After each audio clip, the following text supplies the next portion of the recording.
कोल्हापूर शहराच्या हद्दवाढीचा प्रश्नात जी फसवणूक करण्याचा प्रयत्न करत आहे हे महायुतीचं सरकार.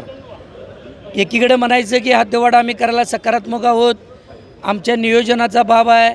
वेळोवेळी मंत्री महोदयांनी अशी आश्वासनं दिली आणि ज्यावेळेला परवा दिवशी 4 दिवसापूर्वी 42 गावं जी हद्दवाढीत प्रस्तावित होती त्याचा प्रस्ताव वेळोवेळी शासन दरबारी नगरविकास मंत्रालयात पेंडिंग आहे.